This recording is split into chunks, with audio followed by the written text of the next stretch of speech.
VP farming is finally dead, set 8 got announced, and we are going to get digital trial decks. This is Cardfight Update.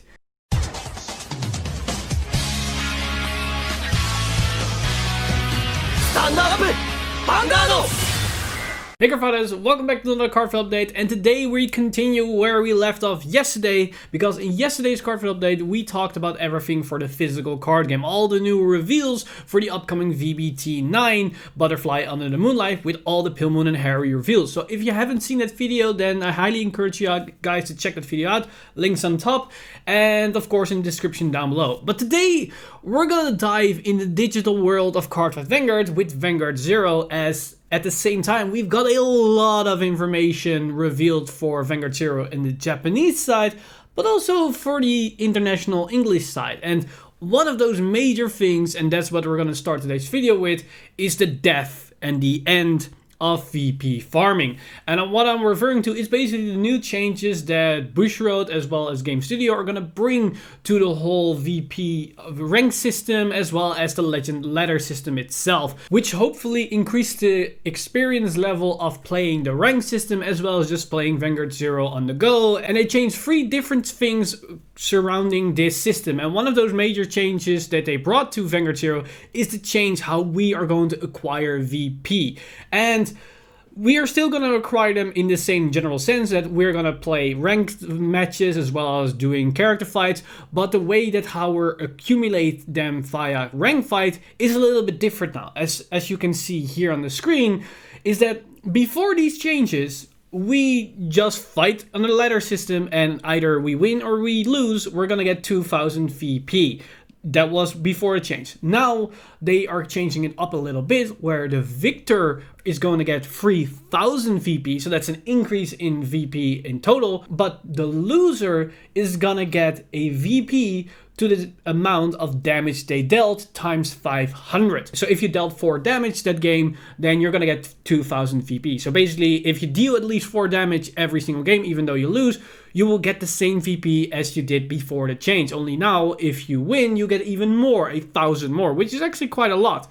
But an interesting thing here is that they also count in the amount of healing your opponent did. So if you dealt like 6 damage, but they healed twice, even though they end up with 4 damage at the end of the game, you're still gonna get 3000 VP even though you lose. But they also said that it will cap out at a maximum of 3000 VP. So even though if you lose the match, you can still potentially get 3000 VP, the same as that the winner is. So this new system not only rewards players being very active during the match themselves, so if you be very active during the gameplay, you probably are going to get way more VP on average, because in most games, you will lose the moment your opponent's at 4 or 5 damage, so that's either 2000 or 2500.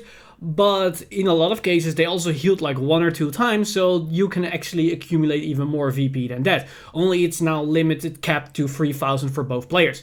So I honestly like this system. I like this a lot, because now this removes the whole idea of VP farming in general, because the idea behind the VP farming macro, or how they play it, is like they keep sitting on the grade 0 and they keep attacking until your opponent has an interceptor and the whole thing doesn't work, and they just are gonna sit there for the entirety of the turn until the game is over.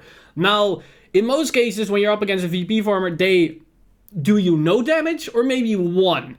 And in this new system, that just doesn't give them enough incentive to keep doing this, because they will accumulate like no VP at all, even if they keep grinding for weeks on end. So this particular change will remove the way of VP farming that is done right now and probably kills it outright. But there are even more changes that lessens the incentive to keep VP farming in general. So for the average player that actually just wants to play the game, this is actually a positive change, because this will give us way more VP in general. So this is actually a very good change if you actually wanted to play the game and just want to experience Vanguard Zero. Now, a second change that they're going to bring to the game, it is also very good for players that want to rank up the Legend ladder, is that they're going to change up the way that you acquire points from victory as well as losing points from a loss. Because now the earlier Legend ranks are going to be way easier to climb. And this is probably done to combat the fact that VP farming is gonna go away, so you need to do a lot more work into win most of your matches and to rank up these legend ranks. So they're probably compensating us a little bit with these changes, because before the changes,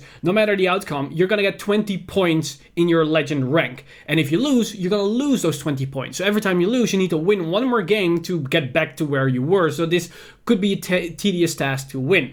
But in these changes, now you can rank up a lot faster in the first 20 legend ranks, because if you are in the first legend rank, so from legend 0 to legend 9, then every time you win, you get 30 points instead of 20. And then if you lose, you're gonna lose 20 points. So losing is way less of a problem now, because now you're gonna win 1.5 times more points than you're actually gonna lose for each loss. So that's very friendly for new players. And if you're in legend 10 to 19, then that changes from 25 points for a victory and 20 for a loss. And then the moment you reach legend 20, then it equals out to the same points as always before. So this makes it way more friendlier and easier to just rank up those first legend ranks. And this gives you more access to the extra sleeve art for each season, as well as at least 2 copies of the seasonal ranked reward, which is actually pretty nice. And also between those ranks, you can get a lot of gems for free. But keep in mind, these changes are only for the first couple of legend ranks. So everything below legend is still the same as it was before, and everything above legend 20 is also still the same. And they're also going to keep in the system where if you win against a legend player that has a much higher rank than you, you're going to still acquire even more points above what you're already going to get. So that's a really nice system to just help you rank up legend as fast as possible. Now with the VP system change, as well as the way that we can accumulate points faster on our legend ranks, there's one more big change. This is probably the biggest change they incorporate, and that is the VP rewards themselves. They're gonna change up the system.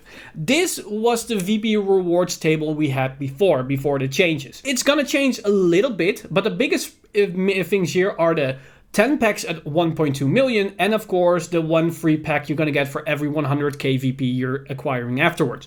This repeated endless cycle of getting more free packs every 100k was a big major incentive to VP farm, besides the whole way that VP acquiring works. They removed the way that you can get VP more easily by doing nothing, but they also removed this incentive, because the new table looks like this. And I'm only going to showcase the things above 500,000 VP, because everything below 500,000 VP stays the same. So as we can see, we now have more points between 500,000 and 1.2 million. Because in the old table, we had one at 500,000, which was the Sentinel Medal. Then one at 650,000, which was 1,000 premium coins. Then at 800,000, we got 1,000 My Room coins. And then on 1 million, we got 1 pack. And then at 1.2 million, we got the 10 packs. In this case, we're gonna get at 600,000 the premium coins. So that's 50,000 less VP that we need. Then at 700,000 we get a gacha ticket, so that's one we're gonna get again. Then at 800,000 we're gonna get the My Room coins. This is basically at the same point. Then at 900,000 we're gonna get one more gacha ticket, and then at 1 million we're gonna get the 10 packs. So these 10 packs are now 200,000 fewer VP points to acquire to get these 10 packs. So it's much easier to get these 10 packs. And then from 1 million to all the way up to 2 million on an iteration of 100,000, we can still acquire one more pack. And then after 2 million, it stops. So after the 2 million, there's no point of grinding more VP, except for grinding and laddering up your Legend Dragon to get more stuff on the Legend ladder itself. This, in my honest opinion, is a much better system. Not only is it much easier to acquire the 10 packs, because you now have to grind less, 200,000 VP less to grind, which is actually pretty nice for people that don't have a lot of time to invest in all those stuff. But also in the general sense, this gives us way more free packs, because in the old system, when we get to 1.2 million VP, we get a total of 17 packs. In this case, if we grind up to 1.2 million, we get 18 packs. So that's actually 1 pack more we're gonna get for free. And then all the way up to 2 million, we basically get the same amount of packs plus the one that we actually are gonna acquire from this system. So actually this gives us more packs on a seasonal basis, albeit by 1, but at the same time, it's a lot easier to get to the 10 packs point. And that's basically the major milestone for most players to stop for their VP playing and basically do the rest of their thing that they want to do for the season and don't worry about getting to that milestone. So this lowers that bar and at the same time gives more incentive for people that still want to grind out the legend ranks, as 2 million VP is probably very natural to get towards without actually VP farming. So with these changes with the way how we acquire VP, as well as removing the infinite packs that we could acquire, is probably the death of VP farming as we know. It's gonna be probably way less of an issue that we're having right now, where it's like 90% of the player base are basically VP farming if you're going up the ladder rank. So this is, in my opinion, a very warm welcome addition. They could not have waited any longer to implement this. And for anybody that's wondering when they're going to implement this is going to be implement right on the start of next season. So on July the 1st, this is the new ranked system as well as the way that we acquire VP farming. And before we end this segment and we go into the new card reveals for Vanguard Zero, I want to address one thing, because this is a comment that has been floating around in the community by a lot of players, and they're basically saying this is the death of free-to-play Vanguard Zero. And I honestly have to completely disagree with that statement. This does not prohibit free-to-play players at all. As I just explained, you actually get one more free pack in just your seasonal grind. And for anybody that say, well, I want to have a lot of stuff for my free-to-play, I want to expect this, expect that, by just VP farming, that's not really the same as free-to-play. If you, in a game like Vanguard Zero, have the chance of playing 1, maybe 2, and maybe 3 clans for absolutely free by just grinding out the character fights, that's, in my honest opinion, is free to play good enough, as it allows any player that has no budget or wants to play the game on a budget and still wants to play with their favorite clan whenever they want, they can.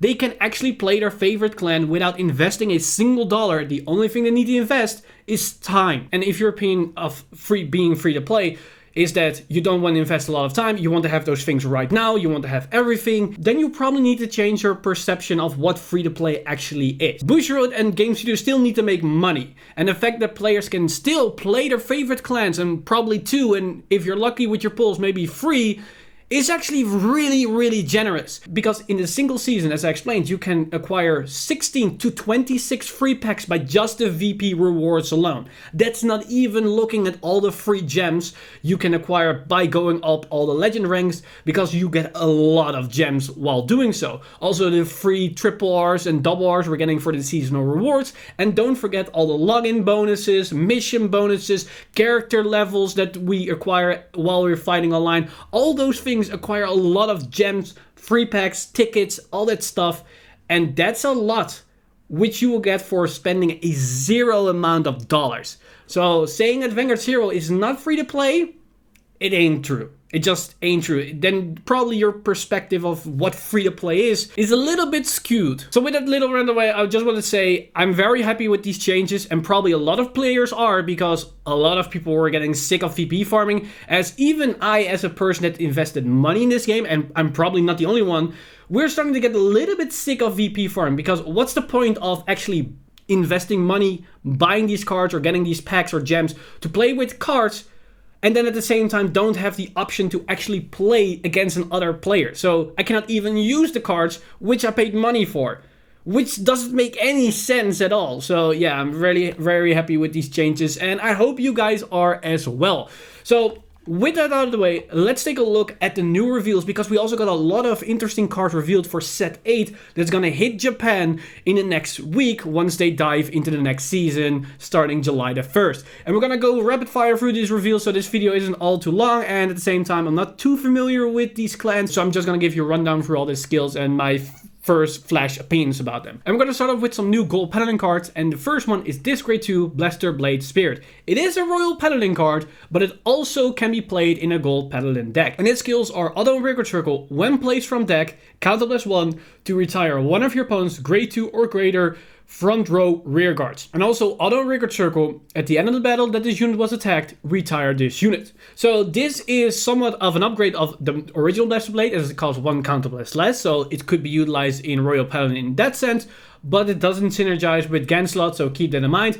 In Gold Paladin, this is actually a major buff, because now Gold Paladin has control options, so that's actually pretty good. The only downside to this grade 2 in general is the fact that even though it's a 10k base, if it just gets attacked, it retires itself. So if your opponent has a grade 1 in the front row that's 8k or 7k, they can just attack into this and this will still die. So keep that in mind while using it, but overall it's a really good unit and a 10k base can make some good numbers with a solid booster behind it. Then second, we got the opposite partner of this card as we have Blaster Dark Spirit, and this is a Shadow Paladin card which can also be played in Gold Paladin, and its skills are Auto Rigor Circle when placed from deck, counted as 1 to retire one of your opponent's grade 2 or less front row rearguard. So Blaster Blade can retire a grade 2 or higher, Blaster Dark can retire a grade 2 or lower, but both these can only target the front row, so they are a bit of a weaker version of their original counterpart. It can also target something in the back, but they cost 1 counterblast less. And this other skill is also identical to Blaster Blade Spirit as its Auto Rigor Circle. At the end of the battle that this unit was attacked, retire this unit. So once again, easier to remove, but it's a solid attacker and potential spot removal, which is pretty good for Gold Paladin as they now have a better option. And this can also be played in Shadow Paladin instead of Blaster Dark to some degree, as you probably are only going to run 1, maybe 2 copies of Blaster Dark. Now you can actually maybe run a couple of these if you have ways to just call it out with the rest of your deck. I'm not so sure if Shadow Paladin has the options to do that, but that's something to think about. Then the next one, we got a new main triple R for Gold Paladin as we have Blazing Line Platina Ezel. And its skills are Act on Vanguard Circle, Limit Break 5, once per turn, counter +1 to have all of your rear guards get power plus 5k, and this unit gets critical +1 until the end of turn. So this is basically a power crept version of Soul Saver Dragon. It's much better than a Soul Saver as it gives all the units plus 5k power, and it gives your Vanguard a critical, so you actually come in with some pressure. And then it also has some other very nice skill, as it has the Cross Ride ability with Incandescent Lion Blonde Ezel, so it becomes a 13k base, so that's actually makes some really good numbers. And it also has the cross-ride ability, continues a Vanguard Circle. If this unit is cross-ridden, its Limit Break 5 becomes Limit Break 4. So if you have Blonde Ezel in your soul, the Limit Break 5 ability becomes even more accessible with a Limit Break 4 condition, which is actually really good. That's a big upgrade to the original skills, and I honestly wish that they did this in the original Vanguard, but I can see why they now think of this and not at the time when they originally created these cards, but this is actually pretty good. Now next up we've got another Gold Paladin card that can also be featured in Shadow Paladin as we have Conviction Dragon, Chrome Jailer Dragon. And its abilities are Act on Vanguard Circle, Limit Break 4, once per turn, retire 2 of your rear guards to have this unit get power plus 10k and critical +1 until the end of turn. And it also has Act on Vanguard Circle, Persona Blast, to look at 4 cards from the top of your deck and call 2 cards. So this is actually very similar to how Phantom Blaster Overlord works, as Phantom Blaster Overlord for the Persona Blast gets 10k and a crit. This for the Persona Blast calls 2 units, and then you can retire those units to get the 10k and a crit. So by using those 2 skills back to back, you basically create the same skill, but the difference is that Chrome Jailer Dragon can also filter your deck for 2 cards. So if that's better or not, that depends how you want to use this skill, and you have also options to just keep the units on the board and not use the power and the crit if you don't want to use it and just want to pressure your opponent by putting them to 5 instead of keeping them at 4. You have options by utilizing this. How good this is in Gold Paladin or Shadow Paladin, I'm not too sure, but it's an interesting take, especially for Shadow Paladin, as they have another option. And Golds can probably just splash in 4 of these cards as you need to run 13 grade 3s. But we'll have to wait and see how actually solid this actually will be. The next up, we've got some Nova Grappler support. And first off, we have a new Beast Deity grade 3 that is Yamatano Drake. And this card has the ability on Record Circle. When this unit stands during your battle phase, it gets power plus 4k until the end of turn. So it's first a 10k attacker and then can potentially become a 14k attacker. We need more good Beast Deity targets because we're going to restand Beast Deities and we're lacking the correct targets right now. And this could be a good addition. Him becoming a 14k attacker on the second attack is actually pretty good because with an 8k booster can become a 22k column, or 7k becomes 21, so that hits magic numbers if your opponent is sitting on an 11k base. So it gives more options on that front. Then we got a new boss unit for Beast Deity, as we have Ultra Beast Deity Illuminal Dragon, and its skills are Auto Vanguard Circle, Limit Break 4. When this unit attacks a Vanguard, Counterblast 2 to stand 2 of your Beast Deity rearguard. And it also has Auto and Vanguard Circle, when this unit is boosted, it gets power plus 3k until the end of the battle, and it has to cross ride with Beast Deity Azure Dragon. So this is actually a really good follow-up right target from Beast Deity Azure Dragon, because Azure Dragon has the unhit ability, and with Vanguard Zero you probably will get it off as always if your opponent doesn't activate a PG on the attack, and the only issue with that is getting the Persona Blast cost. With the Searchers, it's possible, it's doable, but that could potentially be the only issue. But if you hit it, you can put your opponent at 4 or 5 damage, then ride into a Luminal Dragon, and because Luminal just restands on attack, that basically becomes a way better pressure point, because it doesn't matter if your opponent's gonna PG it, or they have some interceptors or whatever, you will always get value and pressure on your opponent, and this could be a really good solid finisher. The only problem with this is that Azure Dragon just restands 2 units, so it can restand the column no matter what. This needs to restand Beast Deities, so it depends on how good of Beast Deity targets we're having in the current build, but if we don't have the correct targets, then this skill will probably fall flat on his face. So it depends on the rest of the Beast Deity support, how good this skill actually is going to be. Then followed up, we're going to get some Oracle Think Tank support, as we have the brand new 12k attacker in the form of Beast Deity Susanoo, as it has the obvious skill, continuous Vanguard Circle. During your turn, if your Vanguard is in Amaterasu, this unit gets power plus 3k. So 12k attacker if you're sitting on Amaterasu. The old Amaterasu is a solid Vanguard to sit on, and the new Amaterasu is also pretty good. So 12k attacker, pretty solid. Then, speaking of the new Amaterasu, we have the Goddess of Sun Amaterasu, which has the skills Auto and Vanguard Circle, Limit Break 4, when this unit attacks a Vanguard, counter plus 2 to add a card from your deck to your hand. So keep in mind, it says add a card. It isn't a draw. You select whatever card you want from your deck and add it to your hand. That is incredibly powerful, because if you need a Silent Hum, you can fetch it. If you need another Interceptor, you can fetch it. If you need another Cycle Tool, you can fetch it. You can fetch whatever card you need for your activation or your combos whenever you want, as long as you can activate this skill. This is much better than the original counterpart, because that was on hit. This is just on attack. So this can be a very powerful skill. Then the other skills are Continuous Vanguard Circle. During your turn, if your hand has 2 or more cards, this unit gets power plus 2k. So that's similar to the original CEO. And she has a cross-ride skill with CEO Amaterasu. So basically, if you cross-ride on top of CEO Amaterasu, and you have the 2 cards in hand, you basically both have the same amount of power. This is a 15k unit, the old CEO was 14k, but at the same time, you're sitting at a 13k base thanks to the cross-ride, so a bit more defensive. Then next up, we've got some Narukami support, as we have this new grade 3 Demon Conquering Dragon Dungaree Unlimited. And its abilities are Act on Vanguard Circle, Limit Break 4, once per turn, counter blast 2, and bind the top card of your deck face up to retire one of your opponent's front row rear guards. Then, if your bind zone has 3 or more cards, this unit gets critical +1 until the end of turn. So this synergizes very nicely with his previous counterpart, because that's on the right binds the top 2, and then if you ride into this and use its ability, you have 3 and immediately get the crit. The only problem is that if you want to go that route, you cannot use the original Dungaree's ability, because the other skill of him will remove one of the bounce cards by putting it back into the deck. So if you use that skill, it's much harder to immediately get the crit off of this unit. But Dungaree Unlimited also has the following abilities. Continuous Vanguard Circle. During your turn, this unit gets power plus 2k for each card in your bind zone. So this becomes even more and more powerful the more cards you have in your bind zone. This could be very threatening against your opponent, especially with the crit. And then of course it has a cross ride with Sealed Demon Dragon Dungaree. So it becomes a solid base for defensive options as well. So overall, a pretty solid card. Not too sure how competitive it will be running Narukami, but it's a good option to have at the very least. Then we got the other main unit for Narukami, as we have Dragonic Kaiser Vermilion Zablat. And its abilities are Act on Vanguard Circle, Limit Break 5, Counter Blast 3, to have this unit get power plus 5k, critical +1, and the following ability until the end of turn. Continuous on Vanguard Circle. This unit battles every unit in your opponent's front row in one attack.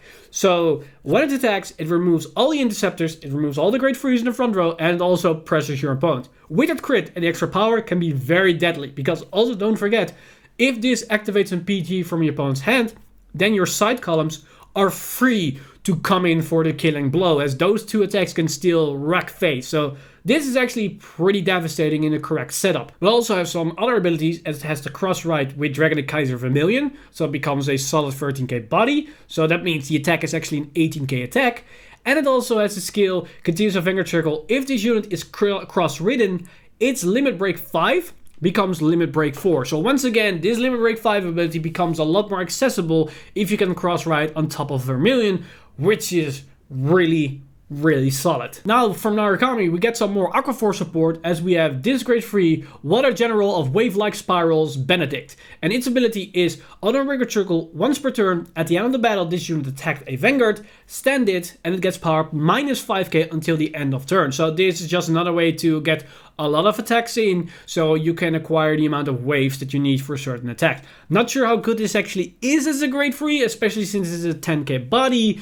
So I'm not sure if it's actually going to be run all that much, but it's another way to just activate the amount of waves that you might need for your abilities. Then for Aquaforce we got a new main boss unit, which is Blue Storm, Supreme Dragon, Glory, Maelstrom, and its abilities are Auto Vanguard Circle, Limit Break 5.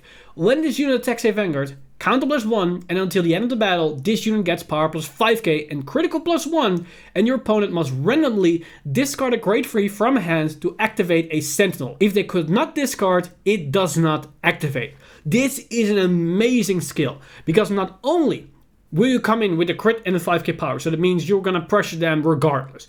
They want to activate that PG, but now they not only need to draw into that PG, they also need to draw into another copy of a grade 3, which they don't want to rewrite or whatever want to use, because if they don't have the grade 3, that PG cannot activate. So this attack not only removes a potential attacker from your opponent's hand when it activates the PG, it also prohibits your opponent from using those grade 3s against you in an offensive place. So if, for example, you're in a late game scenario and they have a grade 3 and a PG in their hand, usually they could just slam down the grade 3 to attack into your rearguard or attack into your Vanguard to pressure you. Now in this case, they actually cannot do that, because they then run the risk that they can no longer use the PG the following turn if they're up against Glory Maelstrom. So this is not only a very good offensive tool, but at the same time has some defensive application, because your opponent cannot rush you or put enough pressure against you like they probably would want to do against you. But Glory Maelstrom also has some other abilities, as it of course has the cross-ride ability with Blue Storm, Dragon, Maelstrom, so it becomes a solid 13k base. But just like the other big units, it also has the continuous Vanguard Circle skill. If this unit is cross-ridden, its Auto Vanguard Circle skill Limit Break 5 becomes Auto Vanguard Circle skill Limit Break 4. So its skill becomes even more plausible and more aggressive than just Limit Break 5. So yeah, Glory Maelstrom is actually looking really solid in my opinion. And that basically rounds up all the major reveals that we've got for the upcoming set 8 for Japan. But that wasn't the only big reveal that we got, because there was one more interesting information that they revealed, as they also announced that Vanguard Zero in Japan is gonna get trial decks starting next month. And these trial decks are going to be for the original Q4 decks.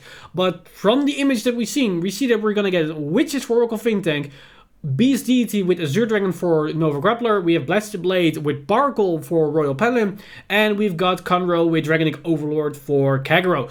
And so far there isn't a lot of information revealed for the trial deck. The only thing that we know is that it's going to be around $11 to $12, and in each trial deck we have one PG, one Triple R, and the starter are going to be in an SP form. From only that, I'm not so positive about the value behind these trial decks, as one Triple R, one PG, and an SP version of a starter for some clans that are actually pretty outdated, and you already have those starters for free. I'm not sure if it validates the $11 to $12 price tag. So we have to wait and see until we see the actual full list of cards before we can conclude if this is a good investment. It is a nice start for potential new players, but then again, if these cards are a bit too outdated, because Witches for Oracle Think Tank doesn't really sound too promising, but we have to wait and see until we see the entire package, and we're probably going to see that on July the 1st once this update hits the Japan side. and we can see the images or at least get the news across to the global side of Vanguard Zero. And that basically rounds up everything that we got for today for the news for Vanguard Zero. A lot of stuff, as not only do we got some major update and overhaul to the VP system and VP farming probably being dead, as well as a lot of new cards and skill reveals for the upcoming set 8 that's about to hit the Japan side of Vanguard Zero. So with that said, let me know in the comments down below what you guys think of the new changes to the VP system, as well if you're happy or not happy with these changes, as well as the upcoming card reveals for Narukami, Oracle Think Tank, Nova Grappler, Aqua Force, and all the other cards that we discussed today, as I'm very curious on what your opinion is. As always, this video has been brought to you by lovely patrons over at patreon.com/VanguardInsider. You guys are amazing. If you do want to support the channel or everything that's happening on the channel, you can simply do that by going over to patreon.com/VanguardInsider and becoming a patron today. But with that said, I'm Mr. Time Leaf, and I see you guys in the next one.